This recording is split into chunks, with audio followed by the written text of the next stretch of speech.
काय आश्चर्य आहे. कुठपर्यंत संसार करायचा आहे आपल्याला. योग्य वेळी सावध व्हा. विभीषण सावध झाला. विभीषण सावध झाला की नाही. योग्य वेळी लंका सोडून दिली. 7 कोटी घरं सोन्याची होती आणि तोही त्याचा मालक होताच की. राजा रावणासोबत लाथ मारली त्याच्यावर आणि योग्य वेळी सावध होऊन कोणाकडे आला.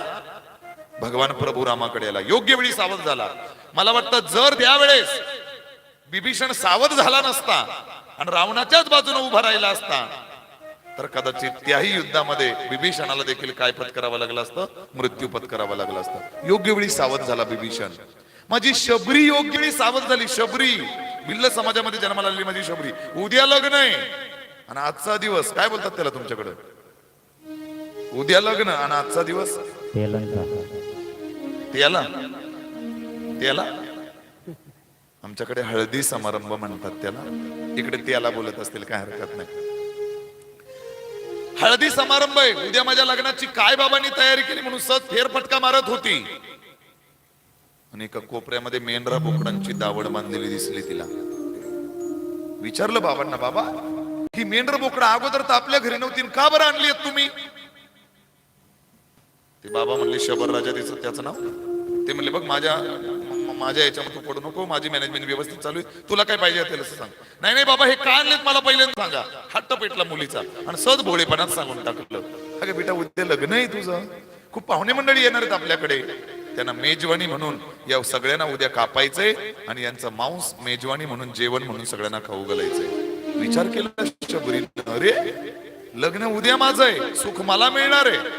मग माझ्या सुखासाठी एवढ्या जणांचा नाहक जीव का बरं घालवायचा. त्यापेक्षा माझं लग्नच नको ना. काही विचार आहे. लग्नच नको ना. त्यापेक्षा माझं उद्या लग्न आहे आणि आज हळदींच्या दिवशी रात्री आपल्या आई वडिलांना न सांगता हळदींच्या दिवशी शबरी जे घर सोडून निघून गेली ती थेट मातंग ऋषींच्या आश्रमामध्ये.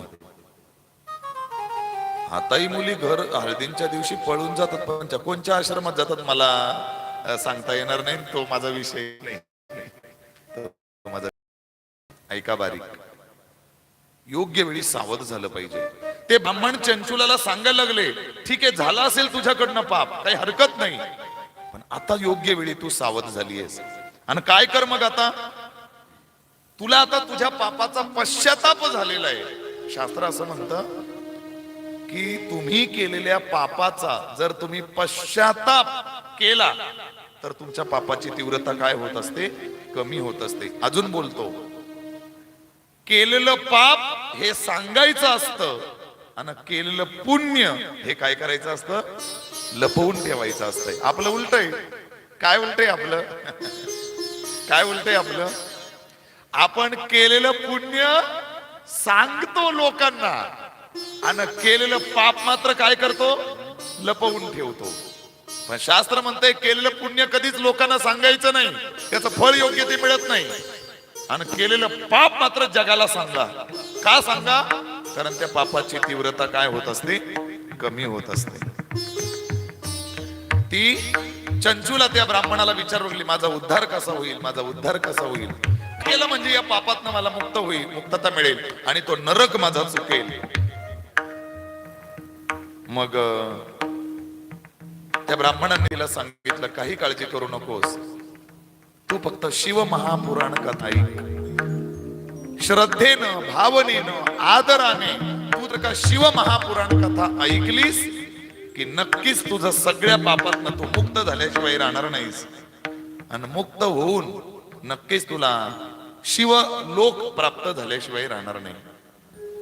मग तो ब्राह्मण कथा सांगायचा आणि चंचूला ती कथा शिव महापुराण कथा झाली. मला पापातनं मुक्त व्हायचंय, ईश्वराजवळ पोहोचायचंय. या श्रद्धेनं, भावनेनं ती कथा ऐकत होती. कथा संपूर्ण झाली आणि स्वर्गातनं विमान आलं. त्या विमानामध्ये बसून ती शिव लोकामध्ये, कैलास लोकामध्ये, कैलास पर्वतावरती काय झाली आणि शिव लोकामध्ये पोहोचली.